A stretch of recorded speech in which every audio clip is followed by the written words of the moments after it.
biasa baik, Pak. Apa kabar hari ini? Alhamdulillah luar biasa baik, Pak. Alhamdulillah. Senang mendengarnya. Oke. Sebelum Mas ke ruang BK, sebelumnya belajar apa? Akuntansi manufaktur, Pak, bersama Bu Dewi Lasmi. Oh, Bu Dewi Lasmi. Baik, oh, beliau orang yang luar biasa. Tapi beliau tahu ya, wah, minta izin mau ke sini. Baik, terima kasih sudah hadir. Ada pepatah yang mengatakan tidak kenal maka tidak sayang. Perkenalan diri dulu ya. Pak Safar, nama lengkapnya Pak Safarudin Maulana, katanya Pak Safar, guru BK kamu kelas 12. Jadi selama 1 tahun ini pendampingnya Pak Safar. Sekarang Anda sebutkan nama lengkap, panggilan, dan asal program studi. Nama saya Andriana Cleo, Pak. Biasa dipanggil Dian. Saya dari jurusan akuntansi dan keuangan lembaga. Ini pertemuan perdana kita ya di ruang Pak. BK ini. Gimana suasananya? Suasananya nyaman ya, Pak, tenang, dan saya harap ini bisa menjadi solusi bagi saya dan tempat saya curhat, mengumumkan masalah, mendapatkan jawaban dari setiap masalah yang saya hadapi. Oke, baik, terima kasih. Baik, lalu perasaan hatinya hari ini sebelum masuk ruang ini gimana? Awalnya saya ragu untuk memasuki ruang ini, Pak. Tapi karena tekanan dari dalam diri saya sendiri dan masalah yang sudah terlalu banyak, jadi saya memutuskan untuk memberanikan diri untuk masuk ke ruang BK dan bertemu Bapak. Tidak ada perasaan was-was, khawatir, ada beban gitu ya. Ya, mudah-mudahan nanti setelah keluar dari ruang ini ada rasa kebahagiaan. Nah, oke, baik, terima kasih anakku. Hidup itu adalah sebuah ujian, tantangan. Kita orang beriman itu tinggal menjalankan. Insya Allah hidup ini sudah susah, maka jangan bikin susah. Kita harus mudah. Baik anakku. Hari ini sebuah kebahagiaan juga buat Pak Sofan karena ketemu anak yang luar biasa. Pas aku sudah pelajari sedikit asesmen tentang penelitian. Jadi untuk hari ini kita supaya enjoy, relax, kita main lunas dulu ya. Jadi ikutin Bapak Safar. Jadi pejamkan mata, kemudian kosongkan hati pikiran, ingat kepada Yang Maha Kuasa. Kemudian tarik nafas dengan hidung, tahan, kemudian lepas dengan mulut. Bisa ya? Oke, kita mulai. Relax saja, enjoy supaya asik. Kita mulai, pejamkan mata. Mata, kosongkan pikiran, serahkan kepada Yang Maha Kuasa, Yang Maha Memiliki, Yang Maha Mendengar. Kemudian tarik nafasnya pelan-pelan. Tarik, tarik, tarik, tahan. Tahan, tahan. Lepas dengan mulut pelan-pelan. Oke. Lagi ya. Tarik lagi nafasnya dengan mulut hidung. Tarik, tarik, tarik. Tahan. Tahan. Lepas agak kencang. Yang ketiga lepasnya itu bersuara ya gitu. Oke? Oke, Pak. Mulai. Tarik pelan. Tarik. Tahan. Tahan. Lepas. Gimana? Oke ya. Baik. Pertemuan ini kita sepakati. Waktunya 45 menit. Pertemuan perdana ini. Lalu Pak Safan mohon izin. Pertemuan kita ini, konsen kita ini direkam. Boleh ya? Boleh. Terima kasih anakku. Maka ada asas dan tujuan konsen kita hari ini. pertama adalah asas kerahasiaan. Jadi Anda silakan keluarkan unek-unek perasaan, masalah yang ada, ya, tumpah ruahkan di sini. Yang tahu hanya kita berdua dan yang ketiga Allah, Tuhan yang Maha Kuasa. Jadi kita rahasiakan, kita tidak bawa keluar dari rumah. Maka jenak kedua, ya, sukarela. Pastinya anak-anak Dian kesini sukarela tuh, nggak ada yang dipaksa. Sukarela, Pak. Oke, baik, terima kasih. Nah, adapun tujuan konseling kita pada pagi ini 3 saja. Jadi Pak Safar berharap Ananda mampu memulai untuk bisa percaya terhadap orang lain, siapapun. Ya, yang kedua, Anda diminta untuk mampu menunjukkan sikap, ya, untuk mensyukuri, memahami, menerima kondisi yang ada. Kalau agama kita itu disebut dengan qanaah. Jadi menerima apa adanya, bukan ada apa-apanya. Nah, yang ketiga, Pak Sabar berharap Anda mampu untuk menyusun cara merubah sikap perilaku yang kurang baik. Itu kebiasaan yang kurang baik. Ya, paham ya? Oke. Kemudian, bagaimana? Sudah siap untuk memulai konseling hari ini? Insya Allah siap, Pak. Wah, biasa. Sudah bisa senyum ya? Oke, baik. Untuk menambah berkah dan lancarnya doa kegiatan kita pagi ini, mari kita berdoa semoga dimudahkan masalah Ananda cepat terselesaikan, bisa menatap masa depan yang lebih baik, semangat menyebut impian, dan khususnya diberikan keberkahan. Berdoa dimulai.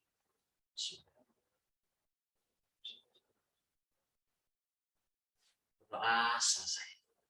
Oke, terima kasih.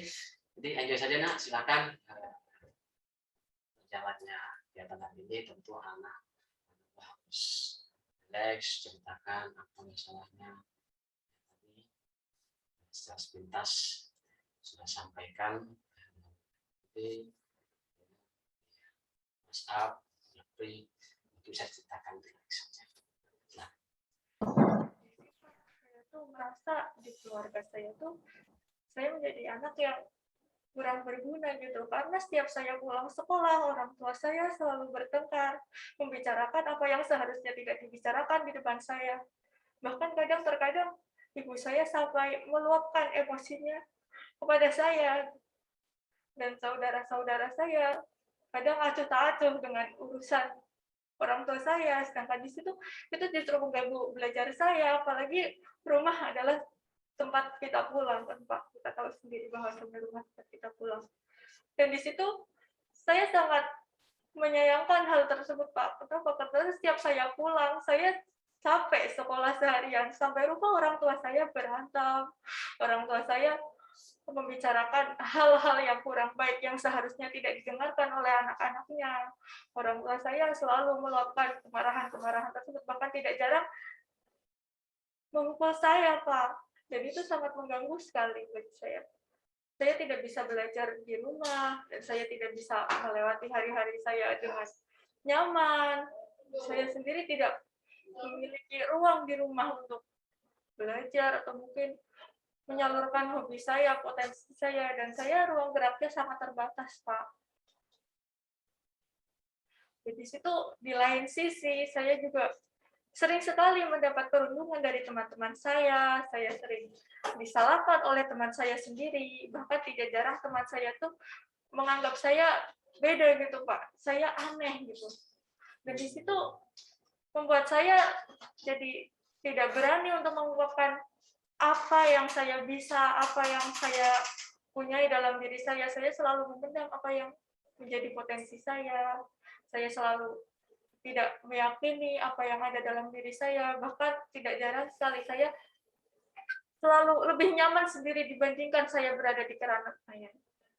Dan di situ perasaan saya sangat sedih, tapi saya tidak tahu harus cerita kemana, saya harus menceritakannya ke siapa, saya tidak punya tempat cerita selain saya berdoa kepada Allah, Saya minta kepada Allah agar masalah yang saya hadapi cepat selesai.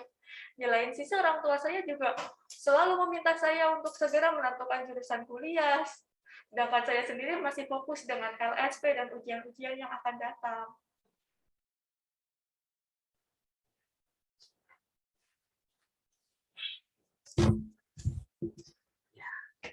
Eh, Pak Safar boleh tahu sejak kapan memiliki perasaan dan pikiran tadi bisa mendapatkan tempat di rumah yang nyaman, lain sebagainya yang lain. Kemudian yang kedua ada perasaan rumah itu sejak kapan? Saya SD, saya pernah Pak, saya baru sampai ke sekolah, tas saya dibuang ke tempat salah oleh teman-teman saya. Dan itu sangat, kenapa saya mendapatkan perlakuan seperti ini? Padahal kita sendiri memiliki kesetaraan. Kita di sini berdiri sebagai siswa. Tetapi mulai dari SD teman saya sudah begitu. Ternyata waktu SMP pun saya bersama teman-teman itu lagi. Dan mereka tidak berhenti di situ. Mereka mengajak teman-teman yang lain untuk terus mengejek saya, mengatakan hal-hal yang buruk terhadap saya. Oh, saya anak broken home. Orang tua saya selalu berantem, nggak punya kedamaian di rumah. Dan ini sangat membuat saya untuk tidak berani gitu Pak. Saya tidak berani untuk menunjukkan apa yang saya bisa. Saya tidak optimis. Bahkan saya tidak ingin memiliki teman. Saya tidak percaya kepada siapapun. Dan saya sangat tidak tahu apa yang harus saya lakukan. Saya sangat bingung, kecewa, marah. Tapi saya juga merasa tidak berguna di situ. Saya tidak berguna bagi diri saya tidak bisa membela diri saya membiarkan hal tersebut terjadi dalam hidup saya hingga sekarang. Saya rasanya tidak bisa mengatasi hal tersebut.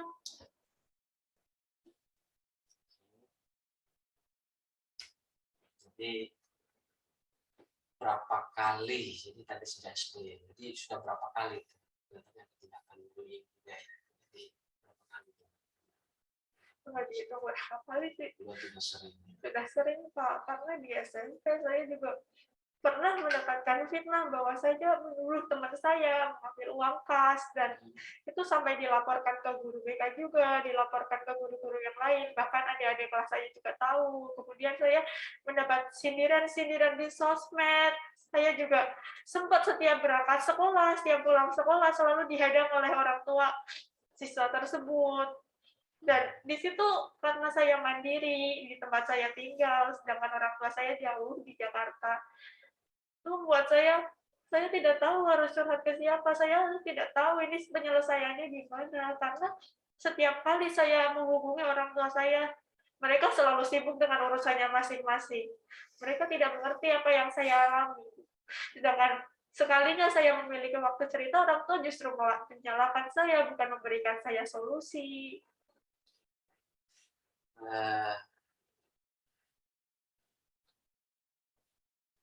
Hal apa yang membuat sulit kejadian untuk bisa percaya?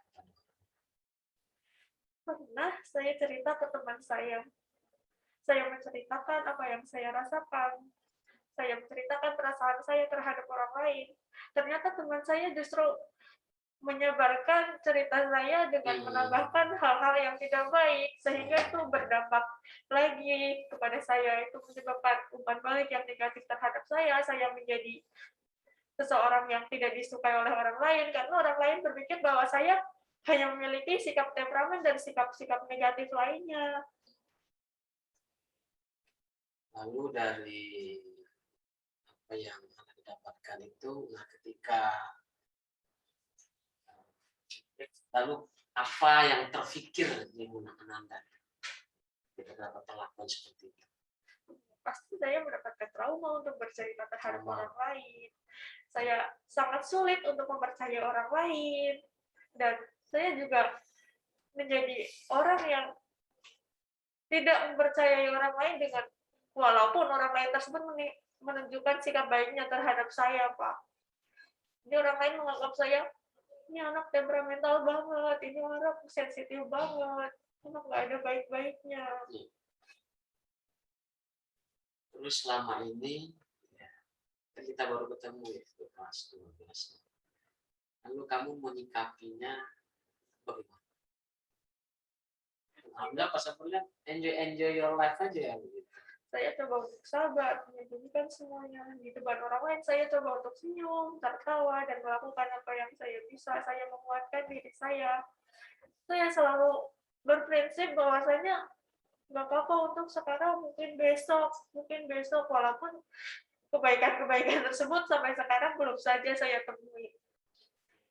Dan saya selalu menunjukkan kepada teman-teman bahwasanya saya nggak apa-apa, saya kuat, saya bisa. Tetapi ketika tidak ada orang lain, saya merasa putus asa, saya ingin menyerah, dan mental saya pun semakin lama semakin tidak mendukung untuk saya berjuang selanjutnya. Iya. Jadi sempat ada kata trauma ya, traumatis ya, karena sudah nggak terhitung. Ya, Anda luar biasa. Sampai ke kelas 12 itu bukan hal yang baru. Itu sangat lama dalam kondisi yang susah, cemas. Ya. Nah, lalu muncul sikap rendah diri, tidak percaya diri. Nah, lalu aktivitasnya di rumah, terus di sekolah selama pandemi ini seperti apa? Setiap kali di rumah, kalau saya biasanya saya membantu pekerjaan orang tua saya, tapi saya tahu apapun yang saya lakukan untuk orang tua saya selalu salah gitu. Jadi apa yang saya lakukan tidak ada gunanya di mata orang tua saya, tidak memiliki nilai di mata orang tua saya. Jadi saya terkadang lebih memilih menyendiri di kamar dan tidak keluar ruangan. Dan untuk kegiatan selama pandemi saya mencoba hal-hal baru yang bisa meningkatkan minat saya, potensi saya. Saya mencoba mengikuti kegiatan-kegiatan online, webinar-webinar online, dan lomba-lomba online. Walaupun terkadang ketika saya mengikuti kegiatan tersebut, di belakang ibu saya tuh selalu bilang, kamu ngapain ikut kegiatan kayak gini, kamu ngapain nyampe-nyampein diri sendiri. Di situ saya merasa saya nggak memiliki kebebasan untuk menyalurkan apa yang saya ingin, apa yang saya bisa.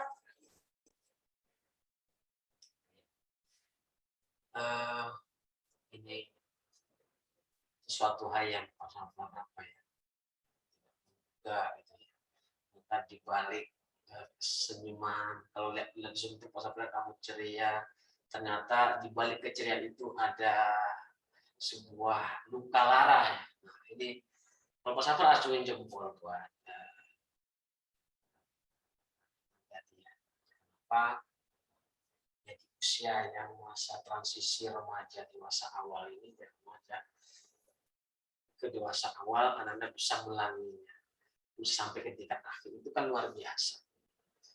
Nah, pas aku lihat sedikit asesmennya, kamu juga pernah juara, apa namanya, aktif di kegiatan, bahkan baru-baru ini juara tingkat provinsi ya. Nah, itu satu hal yang luar biasa. Kemudian juga ya, kalau pas aku juga kan golongan darahnya A ini, berarti kan tipikal temperamennya pekerja keras ini ya kan. Nah, kemudian kepribadiannya pasti koleris. Nah, jadi ya, memang masing-masing punya potensinya, punya passionnya dan luar biasa. Nah, jadi untuk konseling ini Pak Safar dan melihat assessment, Pak Safar gunakan teknik konseling REBT, yaitu merubah mindset cara berpikir kita terhadap sesuatu dari yang tidak logis menjadi logis, tidak baik menjadi baik, yang bengkok selalu menjadi lurus. Jadi sebenarnya apa yang Anda alami itu bukan sendiri. Hampir umumnya remaja-remaja lain mengalami hal yang sama. Cuma tinggal bagaimana kita menyikapinya. Gitu ya, Naya. Nah, jadi kita ini kan orang beriman nih. Nah, ada di dalam Al-Quran itu hampir 300 lebih diulang-ulang oleh Allah dalam ayat. Jadi afala taqilun, afala tatafakkarun. Ternyata memang kita hidup itu bagaimana mindset kita, cara berpikir kita, ya kan? Nah, jadi mainkan tuh. Jadi akal itu ada di depan supaya bisa menempatkan sesuatu pada tempatnya. Mana baik, mana tidak baik. Ananda tadi, wah, pesawat jempol. Belum tentu pesawat bisa menghadapi seperti ini di tengah-tengah banyak masalah, ya, keluarga yang belum tentu, ya, orang tua tidak berada di satu tempat, bahkan di luar kota. Tapi kamu bisa berprestasi, luar biasa. Hebat banget, dan tepuk tangan dulu buat Anda, ya. Nah, jadi apa kita kembalikan pada konsep fitrah kita bahwa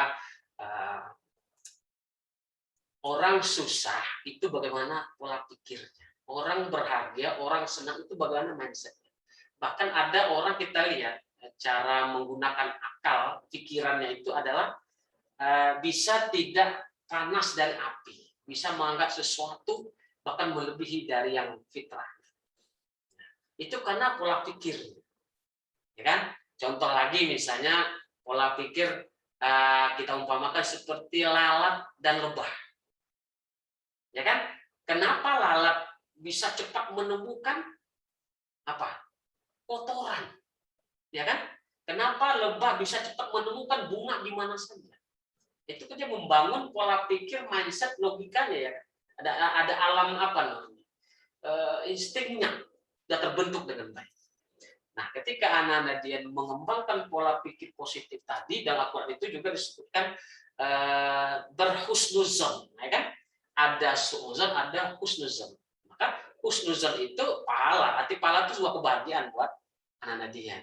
Tapi ketika bersuuzon, berpikir tidak logis, kemudian negatif thinking, itu jadi sebuah kesengsaraan.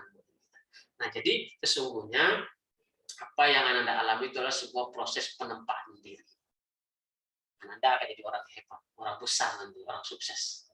Ya, tapi pas saya passionnya kamu bekerja keras, kemudian kuat menghadapi rintangan dan terus bisa berprestasi.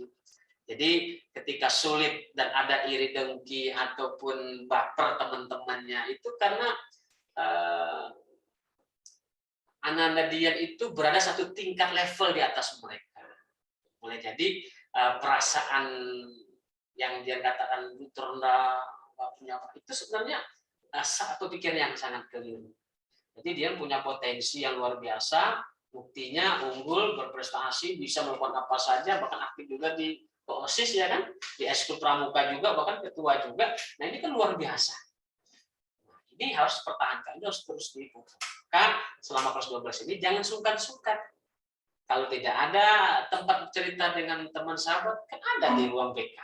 Kalau nggak ada Pak Safar, ada wajah Umi, ya kan? Nah, selalu kita kalau memang masih daring, ya bisa melalui WhatsApp, surat elektronik. Jadi kita bantu.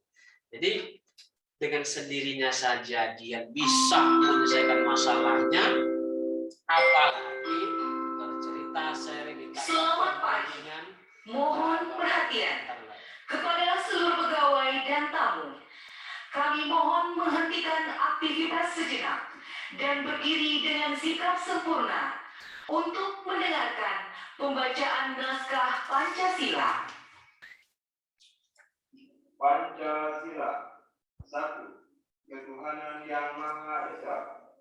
2. Kemanusiaan yang adil dan beradab. 3. Persatuan Indonesia. 4. Kerakyatan yang dipimpin oleh hikmat, kebijaksanaan dalam permusyawaratan perwakilan. 5. Keadilan sosial bagi seluruh rakyat Indonesia. Terima kasih. Seluruh pegawai dan tamu dipersilakan kembali melanjutkan aktivitas masing-masing. Selamat pagi. Terima kasih. Ada salinan. Sampai mana tuh? Sampai Potensial. Jadi anak-anak dia jangan takut, jangan takut. Dia tidak sendiri. Ya, ada bapak ibu guru, ya, ada orang-orang yang meminta dia tanpa disadari. Jadi jangan masa kecil, ya kita kan sudah diciptakan oleh Tuhan Allah Subhanahu wa taala sesuai dengan kemampuannya masing-masing, porsinya masing-masing. Sudah ditetapkan rezekinya, jodohnya, mau dan seterusnya. Jadi apa yang Anda alami itu sesungguhnya adalah tadi tempaan, tempat dibentuk akan menjadi orang yang baik. Coba kita lihat ya, orang sukses di belakang kita. Kan dia berakit-rakit dulu kan. Tapi Tuhan mengatakan berakit-rakit dulu, berenang, kemudian bersakit-sakit dulu, bersenang, kemudian nggak ada tokoh di dunia ini yang besar yang hebat itu masa kecil itu bahagia. Pemain bola misalnya, siapa yang kamu kenal pemain bola? Messi, Nah, Messi, siapa lagi? Dari Bano. Cristiano Nah, Ronaldo. sedikit bisa kita lihat kan Cristiano Ronaldo bagaimana bullying yang dia dapatkan, hinaan, cacian, bahkan sulit kan dalam kebutuhan sehari-hari. Tapi apa yang terjadi? Sama inspirasi kita anak muda hari ini, betul tidak? Nah, jadi tanpa ras, tanpa melihat suku bangsa, beliau luar biasa menginspirasi buat kita. Jadi nggak usah bersedih, nggak usah takut, ya. Ini sungguhnya adalah ujian tempat untuk menghadapi masa depan. Toh dalam proses tekanan, dalam proses masalah yang begitu sudah berlarut-larut ternyata masih bisa berprestasi. Oh, luar biasa, hebat banget itu. Tas dulu. Hebat luar biasa. Nah, tinggal bagaimana kita menyikapinya, ya, berkomunikasi dengan baik. Ya, kalau orang tua kita, ya itu bisa dialah menjadi problem mereka, kita tinggal mendoakan. Seperti Nabi Ibrahim, ya kan? Mendoakan tuanya, dia tidak sepikiran, tidak satu arah, tidak seiman, dia tetap doakan. Dia tidak pernah caci maki, dia tidak pernah hina. Karena kita kan tidak tahu apa yang dia rasakan. Ya, yang kita tahu kan hanya kenapa emosional tadi RIBT teknik itu. Emosional itu muncul karena pikiran anak-anak tidak logis, terlalu banyak berprasangka, tidak mainkan logikanya dengan baik. Kalau agama kita terlalu bersuuzon, ya kan. Coba balik itu. Jadi manusia yang sabar, manusia yang bersyukur adalah orang yang berpikir secara logis.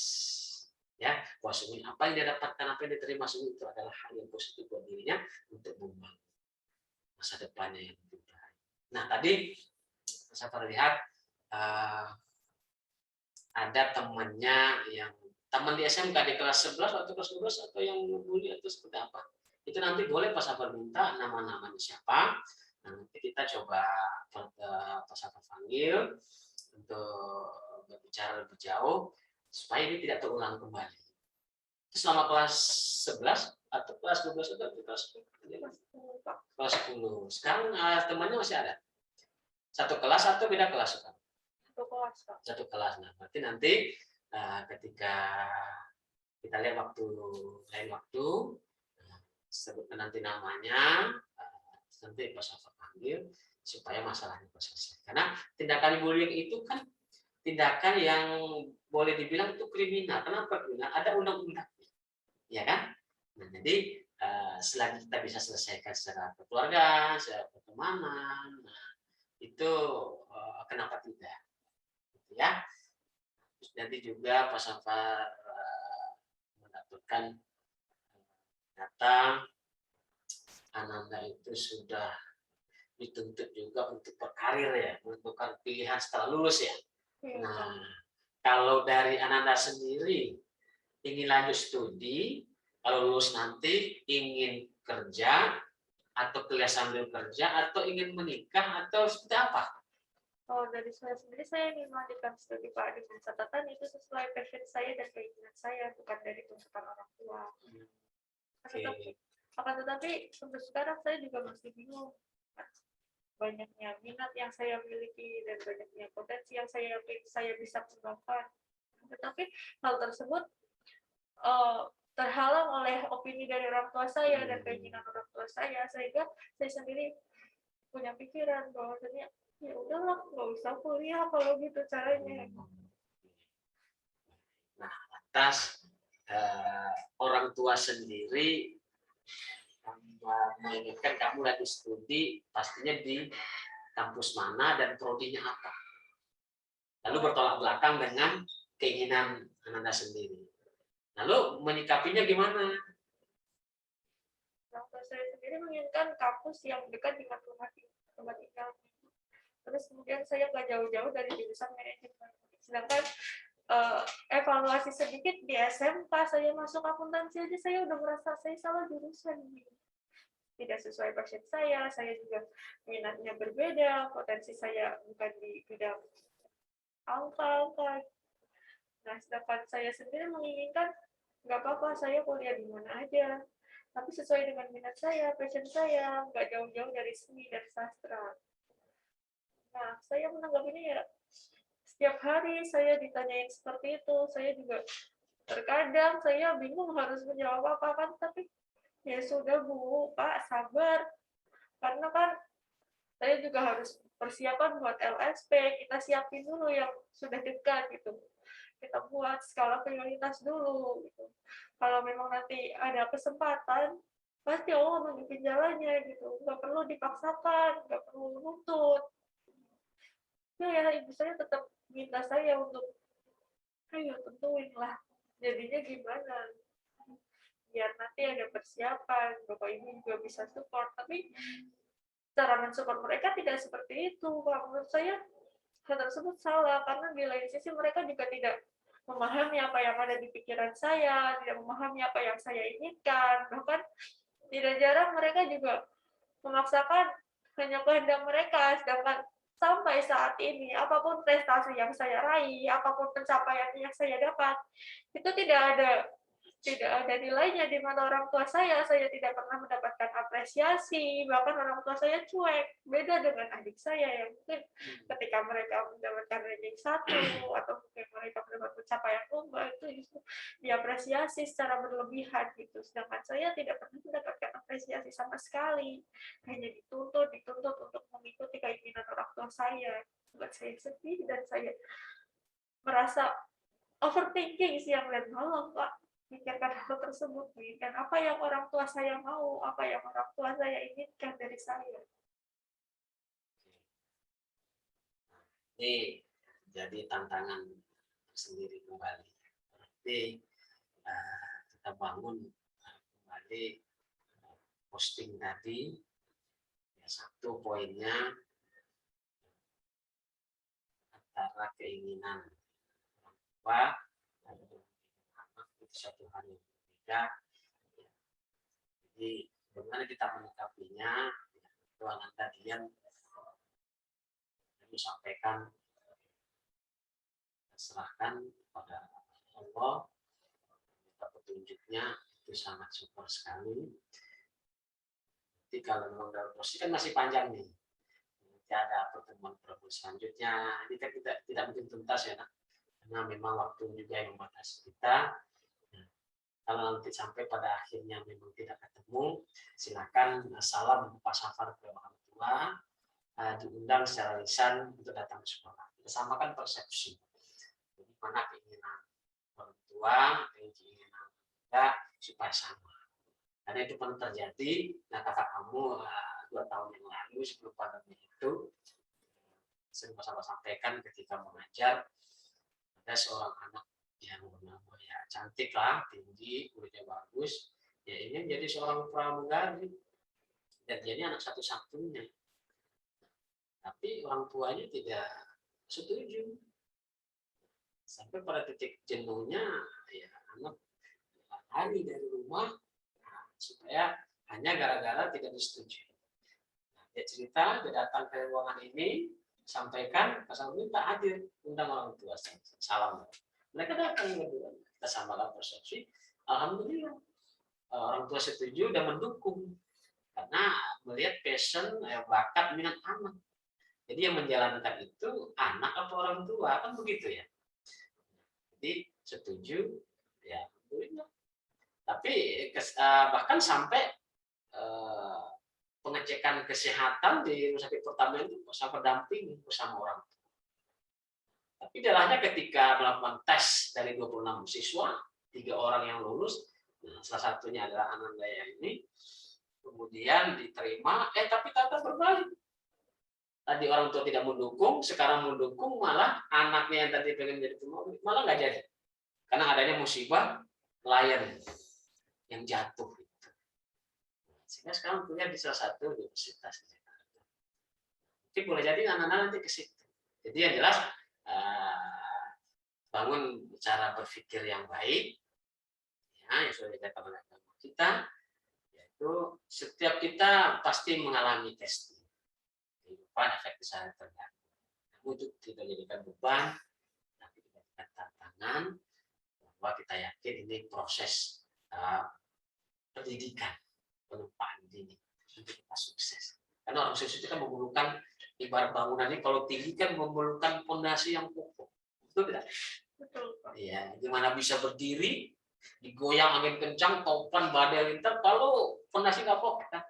Nah sekarang itu, nah, itu sudah berjalan bangunan dia.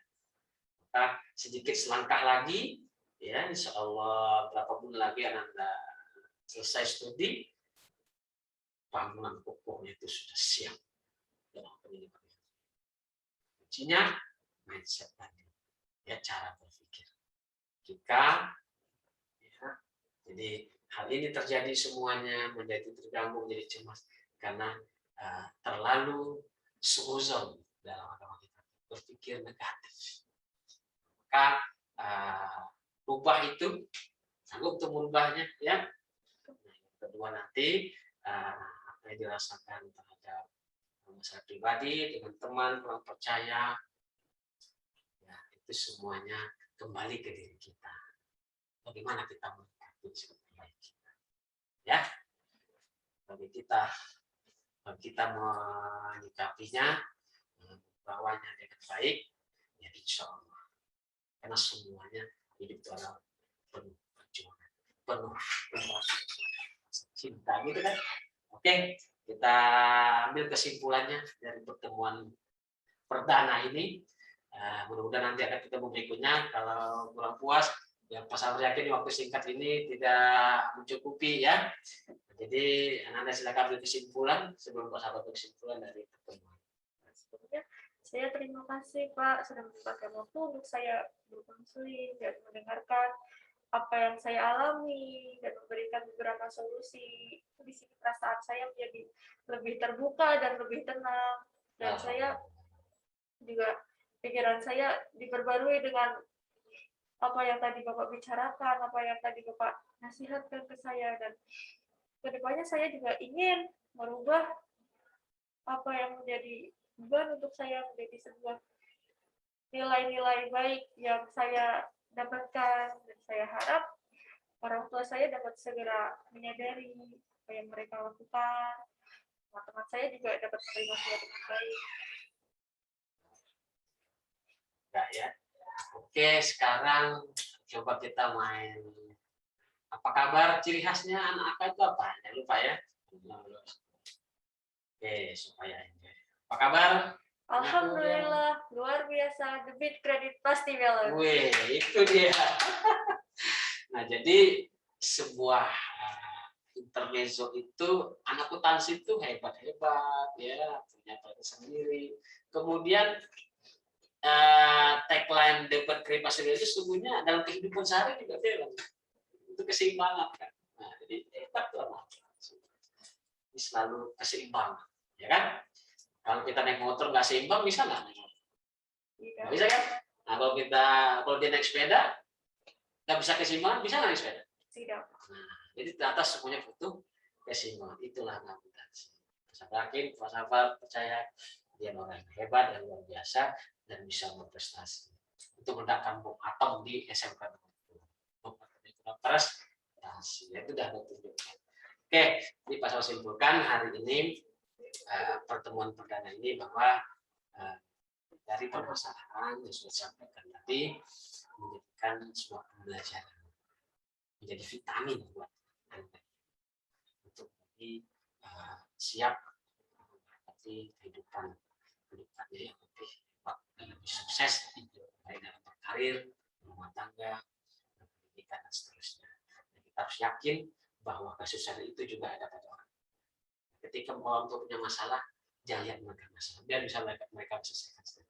Tapi tetap mendoakan. Karena kita tidak tahu apa yang mereka, bagaimana supaya mereka membesarkan anak-anaknya. Jadi kita bersyukur punya orang tua, ya kan? Coba kita lihat temannya, pasti sedih. Nah, dia masih punya orang tua, maka doakan yang baik-baik. Insya Allah mereka bersatu kembali. Ya, kalau kurang puas, nanti kita ketemu pada pertemuan. Lalu untuk masalah pribadi, percaya diri itu dengan sendirinya. Ya, sebenarnya kamu sudah membangun itu. Tinggal satu tingkatan lagi. Ya, bukti punya prestasi baru kemarin juara. Bukan luar biasa. Buat Anda, terima kasih. Kita tutup dan dengan mengucap alhamdulillah. Terima kasih. Assalamualaikum warahmatullahi wabarakatuh. Terima kasih Pak.